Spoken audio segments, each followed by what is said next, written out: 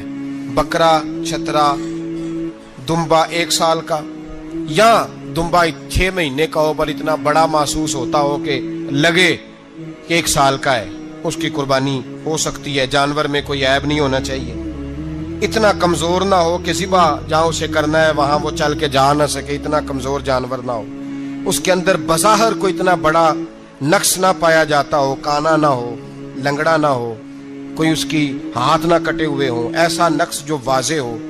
بکرا 1 سال کا، گائیں اور بھینس یہ 2 سال کی، اونٹ 5 سال کا۔ اب اس میں یہ ہے کہ ہمارے بہت سارے دوست چونکہ ہم دیہاتی لوگ ہیں تو پوچھتے ہیں کہ دوندا نہیں ہے تو چوگا نہیں ہے، تو یہ ہماری پنجابی کی اصطلاحات ہیں، پنجابی کی۔ شریعت اسلامیہ نے سال بتائے ہیں، یہ تو ہم نے اپنی آسانی کے لیے یا دیہاتوں میں جو ماحول تھا اس طرح کا جانور لیں، خوبصورت جانور لیں۔ جو نصاب ہے وہ بھی میں نے آپ کو بتایا، لیکن ایک اور پہلو بھی ہے، نبی پاک صلی اللہ علیہ وسلم پہ زکوٰۃ کبھی فرض نہیں ہوئی، کبھی حضور پہ زکوٰۃ فرض نہیں ہوئی۔ نبی پاک صلی اللہ علیہ وسلم کے پاس اتنا سرمایہ کبھی اکٹھا ہوا ہی نہیں کہ زکوٰۃ فرض ہو، لیکن نبی پاک کے صحابہ فرماتے ہیں کہ مدینے کے 10 سالوں میں اللہ کے رسول نے ہر سال قربانی فرمائی ہے، ہر سال قربانی دی، اور جس سال حضور حج کرنے گئے اس سال اللہ کے نبی نے 63 اونٹ ذبح فرمائے، اور حضور صلی اللہ علیہ وسلم جب اونٹ ذبح کرنے لگتے نا تو صحابہ کہتے ہیں اونٹ خود دوڑ کے حضور کے سامنے آ کے لیٹ جاتا، اور نبی پاک اسے ذبح کرتے اور فرماتے ہیں ایک دوسرے کو دھکے دیتے اونٹ کے، پہلے میں نے جانا ہے ذبح ہونے کے لیے، پہلے میں نے، انہیں پتا تھا کہ جو مصطفیٰ کے ہاتھوں ذبح ہوگا وہ تو دائمی زندگی پا جائے گا۔